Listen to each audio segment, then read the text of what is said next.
vous appelez vos soutiens au mouvement And Defar Gorée. Est-ce que vous pouvez vous revenir par rapport à ça?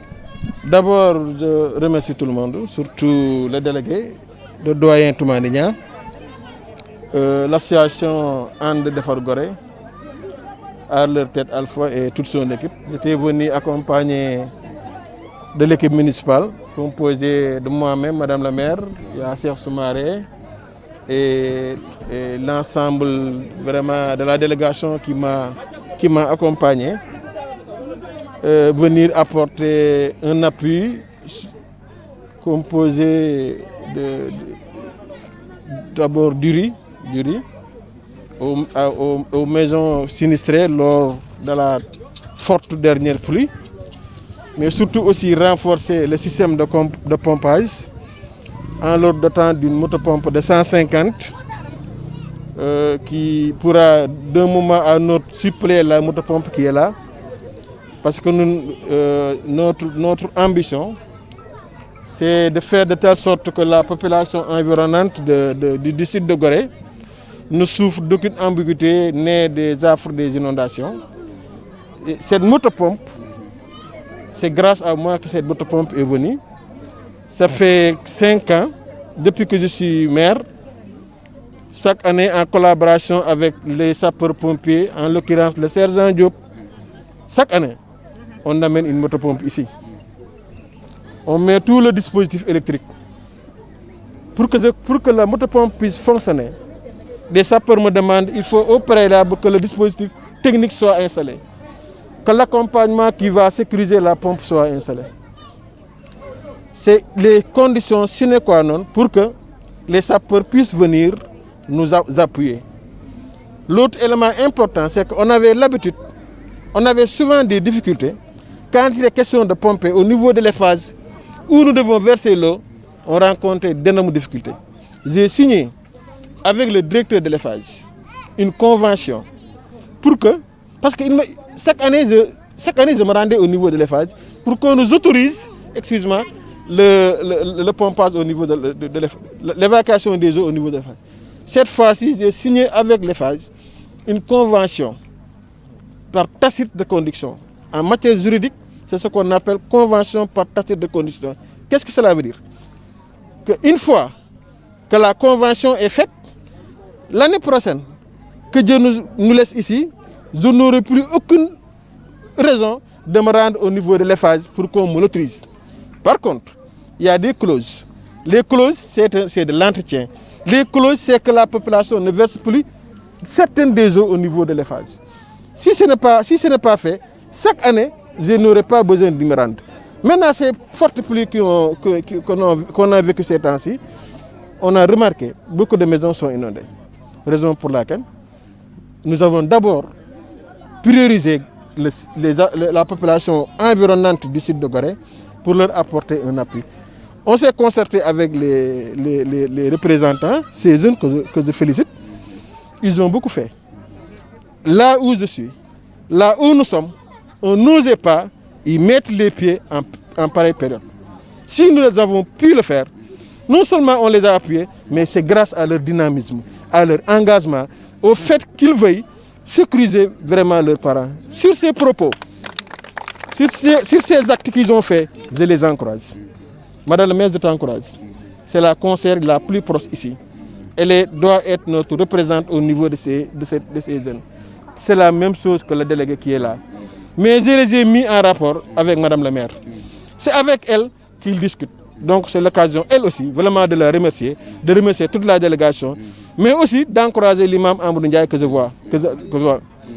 Vraiment aussi, ils encouragent la jeunesse. À ce niveau, ceux qui sont là, nous ne pouvons que les encourager. Je vais répéter les mots que j'avais dit dans mon bureau. Quiconque qui voudra venir vous accompagner, vous appuyer pour la lutte de ces conditions, ils seront les bienvenus. C'est des mots que j'avais répétés, que je leur avais dit, je les répète. Voilà les raisons pour lesquelles vraiment on est venu leur doter du riz, leur doter aussi une motopompe. Ils vont organiser demain une journée de 7 ans. Une journée de 7 ans. Je leur ai apporté depuis hier mon appui. Je leur donnerai aussi du riz et de l'huile pour que demain, qu'ils puissent vraiment manifester, organiser leur manifestation dans les règles de l'art. Voilà les propos que j'avais à vous dire. Je vous remercie. Après les forces de police remarquées sur cette quelle est la situation au niveau de Guinaw Rail? Y a-t-il des sinistrés ou bien... Dire qu'il n'y a pas de sinistrés, c'est trop dit. Mais je peux dire qu'à Guinaw Rail, les difficultés qu'on rencontrait les années passées, on ne les rencontre plus. Ça au moins, j'ose le dire. Je l'ai dit hier à la télé. Je suis à 2250 mètres linéaires de canalisation. L'État est à 1632 mètres linéaires de canalisation. À Guinaw Rail Nord, j'ai canalisé plus que l'État. Quand nous avons 2250, l'État a 1632, c'est presque 4000 mètres linéaires. Certains disent que, je viens de la mosquée, un imam m'a dit, s'il n'y avait pas ces canalisations, on aurait souffert. Voilà ce que nous comptons, voilà ce que nous voulons faire pour que notre population de Guinaw Rail Nord ne souffre pas vraiment de ces affres ni des inondations. Et nous comptons, ça fait partie de notre objectif.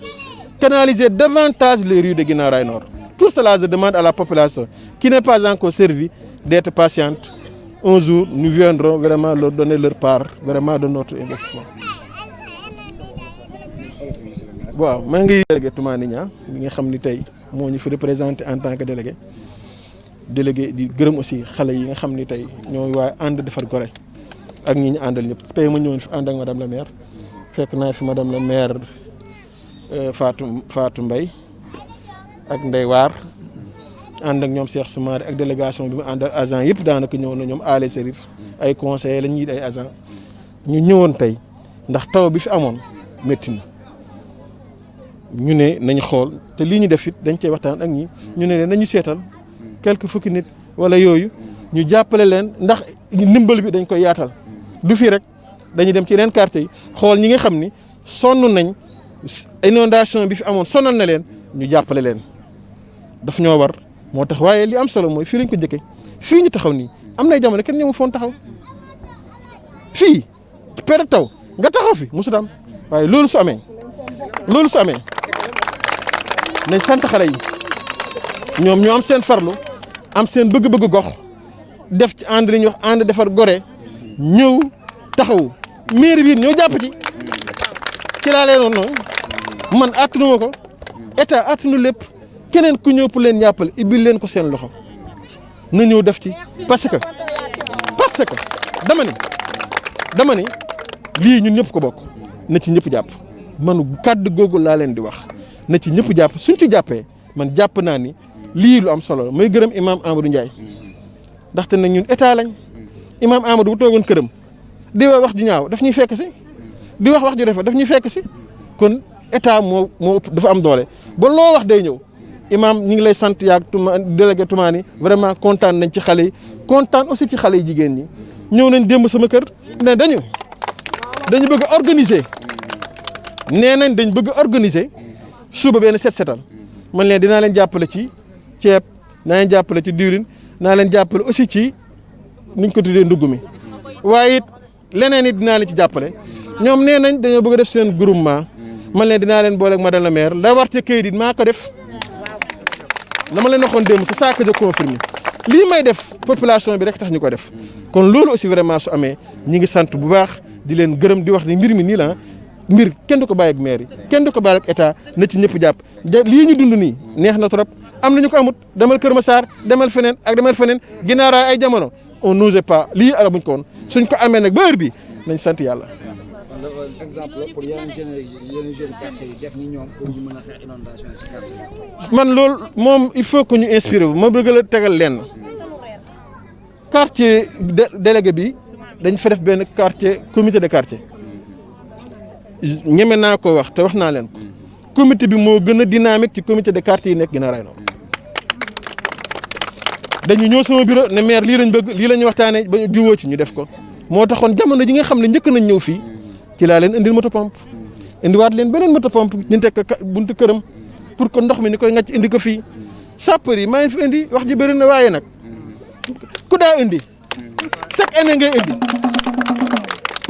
ngay indi état man la sapeur yi xamuñ keneen ku dul état man la chaque année maay indi lii maay def dispositif électrique bi sapeur yi man ak ñoom la waaye su ma kura wala ma paate taxawee fee na mooma waaye dama koy bàyyee li gën a neex yaa boo demee manko dama fay daaneel ay kër yu bëri sëkk ko nit ñi ñëw tabax benn xale jóge fee na mooy bayalam la bayal Malick Ba ma ne ko sant yàlla keneen nit bu dee moto pompom la ma ni damay sant yàlla dëgg lu dëgg waaye lii di ci gën a neex chaque année dama daa dem Eiffage ñu may ma sotti ndox bi tey signé naa ak ñoom benn convention boo xam ni dootuma fa dem waaye à condition ko yenn ndox yi bu ñu ko dugal ci Eiffage loolu bi ma ko signé damaa ñëw wan leen ko su ma leen ko wanee damaa bëgg ñu xam ni mbir mi nag daa am borom nit ku nekk yaa moom sa kër waaye dëkk daa am borom Sénégal Macky ko moom Guinaw Rails Nord man la man ko nangu te li ma ci mën maa ngi koy def maa ngi ci ñaari junni ak ñaari téeméer ak juróom fukk mètre yoo xam ni canalisé naa ko Guinaw Rails état def junni ak juróom-benn téeméer ak lu teg la ma canalisé man ci Guinaw Rails Nord état canalisé wu ko te junni boobu ak juróom-benn téeméer ak fanweer ak ñaar bi état canalisé la nekk Guinaw Rails Sud ci la bokk kon def naa li raw li état def waaye moo tax démb ma ne nañ sant état ndax bu du woon état nag sama canal boobu ma def du ma ko mën a sotti donc bay ñaan yàlla te ñi nga xam ni canal bi yegsul ci ñoom mu yegg fa kon nañ ñu muñal lépp sotteegul ci benn fan lépp sotteegul ci benn weer ci benn at ci kàttanu yàlla nañ fi yàlla bàyyi dinañ dem ba dund bii ñu dund nii te mu neex gën yeneen yi dina raw gaayam ndax baax na